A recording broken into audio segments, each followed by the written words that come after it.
দক্ষিণ দমদমের ডামাডোল, শাসকের ঘরে একেবারে চরম অশান্তি। একের পর এক পদত্যাগ করছেন তৃণমূল কংগ্রেসের কাউন্সিলররা।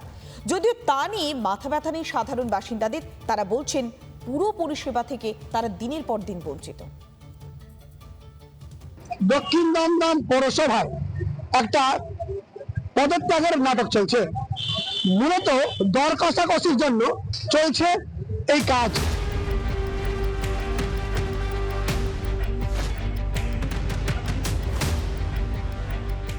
বিধানসভা নির্বাচনের আগে আচমকাই কাউন্সিলর পদ থেকে ইস্তফা দিলেন 15 নম্বর ওয়ার্ডের কাউন্সিলর দেবাশিস বন্দ্যোপাধ্যায়।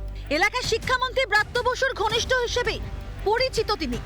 গত পুরো ভোটে নির্দল প্রার্থী হিসেবে ভোটে দাঁড়িয়েও জয় পেয়েছিলেন। তারপর ফের তৃণমূলেই ফিরে আসেন তিনি। ইস্তফা দেওয়ার পর দেবাশিস বাবু দলের একাংশের বিরুদ্ধে নিজের ক্ষোভ উগরে দিয়েছেন। তার অভিযোগ, অনেকদিন ধরেই তার বিরুদ্ধে দলের মধ্যে চক্রান্ত করা হচ্ছিল। বিগত দিনে বিজেপি করেছে, যারা সেই সময় দলকে ছুরি মেরেছে তাদের কোনোভাবে ব্যাক করিয়ে আমাদের ঘাড়ের উপর চাপিয়ে দেওয়ার চেষ্টা হচ্ছে। আমরা দেখলাম যে তার থেকে ভালো ভাই নিজে নিজে কেটে পড়ো।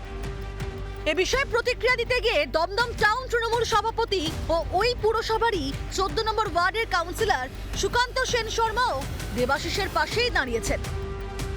আমাদের বেশ কিছু বক্তব্য দীর্ঘদিন ধরে আমরা দলের কাছে জানাচ্ছি, কিন্তু কোনোভাবেই আমরা কোনো সুবিচার বা সুরাহা পাচ্ছি না। তো আমরা আগামী দিনে আমরা প্রত্যেকেই সেই পথেই যাব, হাঁটবো। দেবাশিসের পথে হেঁটেই ইস্তফা দিয়েছেন 3 নম্বর ওয়ার্ডের কাউন্সিলর গোপা পাণ্ডেও। না, আমি অসুস্থ, তার জন্যই আমি আজকে পদত্যাগ পত্রটা আমি দিয়েছি এসডিও সাহেবের কাছে এবং পৌর প্রধানের কাছে দিয়েছি, যাতে বিবেচনা করে দেখেন বিষয়টি। সাংবাদিকদের প্রশ্নের উত্তর কার্যত এড়িয়ে যান দক্ষিণ দমদমের পুর প্রধান। আমাকে কেউ কিছু জানাননি। তো কাউন্সিলর পদ অব্যাহতি যে দমদমের যে সাধারণ মানুষ রয়েছে তারা কিন্তু এই যে নাটক চলছে, পদত্যাগের নাটক, তাতে তারা কোনো কিছু জানেন না বা তার সাথে তাদের কোনো মতলবই নেই। আর এর পিছনে যে দমদমের উন্নয়ন হয়নি সেটা কিন্তু বারবার করে তারা বলছেন। কিছু হয় না, উন্নতি কিছু দেখতে পাইনি। আবার তো দমদমের বাসিন্দা, হ্যাঁ, রাস্তাঘাট ঠিক আছে? কিছুই ঠিক নেই। কোন জিনিসটা ঠিক আছে? আমাদের চোখে তো কিছুই লাগে না ঠিক।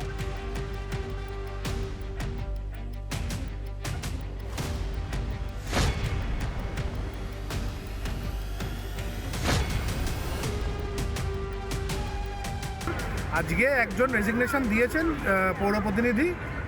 2026-এর পরে জনগণ এদের সবাইকে গণ রেজিগনেশন দিয়ে দেবে।